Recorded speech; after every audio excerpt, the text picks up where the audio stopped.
Hello my फिनोलियंस, कैसे हो आप? जिसका इंतजार था वही दिन आ गया। अब तो आपको पता है नीट, ये 2021 यूजी नीट 2021 की एग्जाम डेट भी डिक्लेयर हो गई, उसका फॉर्म भी फिलअप होने लगा। और जो जिसकी अफवाहें थी या तो किसी को मालूम नहीं था वो हो गया। जैसे जेडब्ल्यू की पैटर्न थी उस तरह ये नीट की भी पैटर्न चेंज हो गई। नीट की न्यू पैटर्न कैसी है, उसको आपको क्वेश्चन कैसे फिलअप करने हैं वो मैं आपको शॉर्ट में अभी बता देता हूं।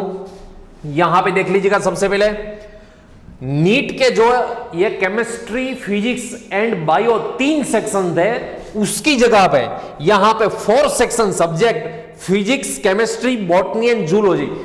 अब तक क्या था, यहां पे बायोलॉजी जो था ना, बायोलॉजी कंबाइन आता था, zoology as well as botany combine आता था, मगर यहां पे वो सेपरेट कर दिया है। 4 सीरियल नंबर सब्जेक्ट यहां पे फिजिक्स हो गया, केमिस्ट्री, बॉटनी और जूलॉजी। सबसे पहले मैं बता दूं, यदि फिजिक्स है, फिजिक्स में सेक्शन ए और सेक्शन बी, सेक्शन ए और सेक्शन बी उसमें फर्क क्या है? सेक्शन ए में 35 क्वेश्चन, इसकी पहले वाली जो पैटर्न थी उसमें टोटल 45 फिजिक्स क्वेश्चन थे। आपको 45 क्वेश्चन ही टिक लगाना था, उससे ज्यादा नहीं लगा सकते, उससे कम लगा सकते थे आप। ठीक है, यहां पे क्या होगा, यहां पे भी आपको फिजिक्स में 45 क्वेश्चन ही टिक लगाना है, 45 क्वेश्चन से ज्यादा नहीं लगाना है। यहां पे चॉइस मिल रही है, वहां पे चॉइस नहीं मिल रही थी पहले वाली जो पैटर्न थी इसमें।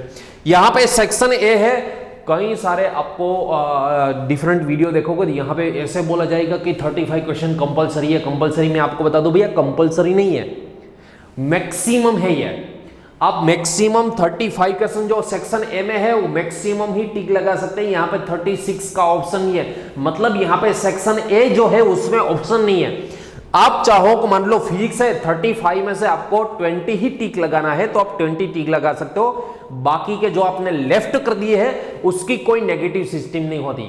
यदि आपने गलत कर दिया तब ही इसकी नेगेटिव सिस्टम जो पहले वाली थी 25% की, वो ही नेगेटिव सिस्टम यहां पे है। जो पहले नेगेटिव थी वही नेगेटिव सिस्टम यहां पे रहेगी।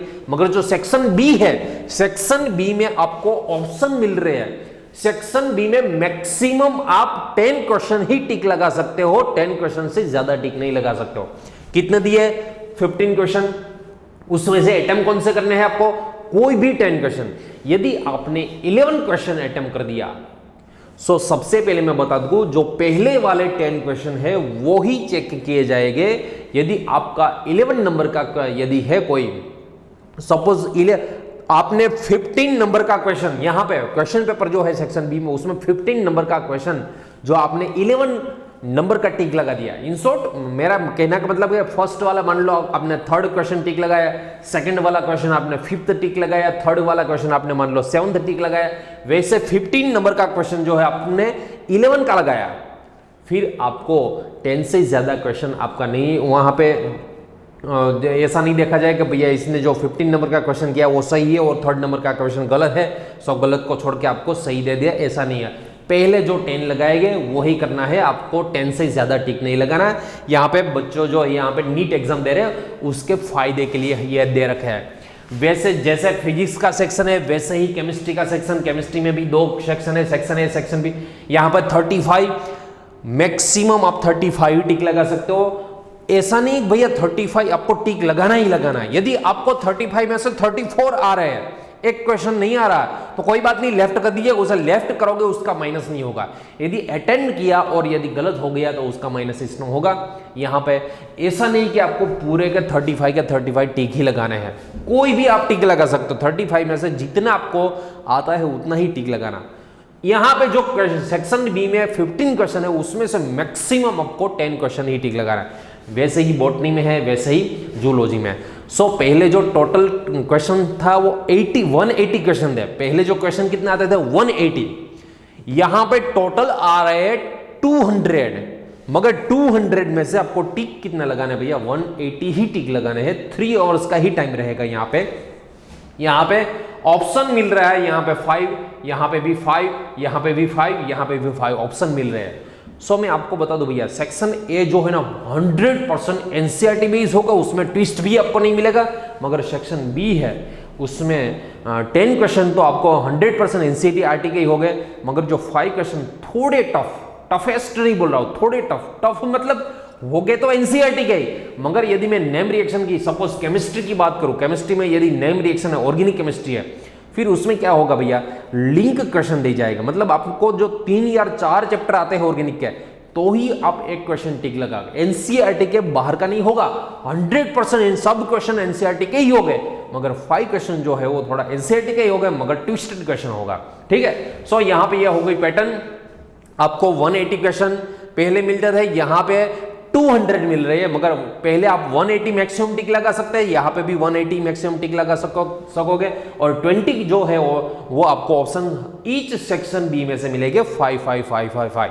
ठीक है, सो यहाँ पे ये पैटर्न इतनी ही भैया कॉम्प्लिकेटेड नहीं है, बहुत इजी है। और आपको सेक्शन मिले या ना मिले उससे कुछ फर्क नहीं पड़ता, आपको प्रिपरेशन ही ऐसे कीजिएगा कि आपको कोई दिक्कत ना हो। मगर यहाँ पे ये फायदे की बात हुई है, यहाँ पे जो सेक्शन है वो सेक्शन बी कर दिया, स्टूडेंट्स को तो बेनिफिट ही मिलेगा, क्योंकि 5 क्वेश्चन आपको ऑप्शन में मिल रहे हैं।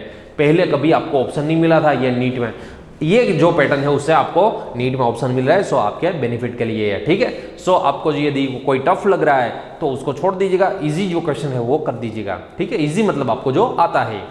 इसकी एज लिमिट में आपको बता दूं भैया, 31 दिसंबर की बात है ये। ठीक है, 31 दिसंबर। यदि आपकी एज 31 दिसंबर 2004 से पहले आपका बोर्न हुआ है, तब जाके ही आप ये एग्जाम, नीट की एग्जाम दे सकते हो। यदि आपका बोर्न इस डेट के बाद हुआ है, मतलब 2005 से हुआ है, तब आपको इसमें थोड़ी दिक्कत रहेगी। ठीक है, सो भैया यहाँ पे दूसरी बात बता दूं, यहाँ पे जो भी स्टूडेंट्स फॉर्म फिलअप कर रहे हैं उसमें सिर्फ एक ही दिक्कत आ रही है कि सर हम कोड कौन सा टिक लगाए।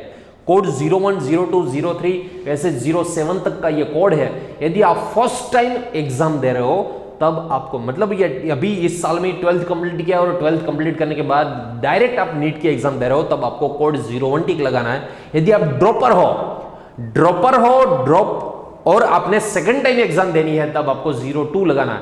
यदि आपने 2 बार ड्रॉप लिया है, तीसरी बार एग्जाम दे रहे हो, तब आपको कोड 03, फोर्थ टाइम दे रहे हो तब आप 04।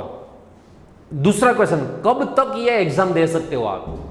अभी ऑफिशियली बोला जाए भैया, तब आपको 25 ईयर की आपकी एज है, 25 साल के हो, तब तक आप एग्जाम दे सकते हो। मगर अभी मैं आपको बता दूं भैया, ये जो केस है वो सुप्रीम कोर्ट में अभी पेंडिंग है, अभी तक उसका जो कोई निर्णय नहीं आया। इसलिए यदि आपकी एज 45 ईयर है, फिर भी आप यहाँ पे नीट की एग्जाम दे सकते हो। मगर जब ये सुप्रीम कोर्ट का आदेश आ गया कि भैया आप 25 ईयर तक ही दे सकते हैं, तब की बात तब है। अभी मान लो इस साल किसी को नीट देनी है, यदि उसकी एज 45 ईयर है या तो 60 ईयर है, वो भी नीट की एग्जाम दे सकते हैं। सो भैया थैंक यू सो मच। यदि इसमें कोई भी फॉर्म फिलअप करने में या तो कोई भी एग्जाम पैटर्न समझ में ना आया तो कोई बात नहीं, हमें ये फिनोल इंस्टीट्यूट के नंबर जो है 9427435417, उस पर सिर्फ व्हाट्सअप करना है। आप व्हाट्सअप कर दीजिए, उसमें आपको रिप्लाई मिल जाएगा। सो भैया थैंक यू सो मच। जो फ्रेंड्स खूब मेहनत कीजिएगा, खूब पढ़ाई कीजिएगा और खूब आगे बढ़िएगा, खूब बहुत अच्छा स्कोर कीजिएगा। सो सबको एग्जाम के लिए best of luck. Thank you so much. मिलता है नेक्स्ट लेक्चर में।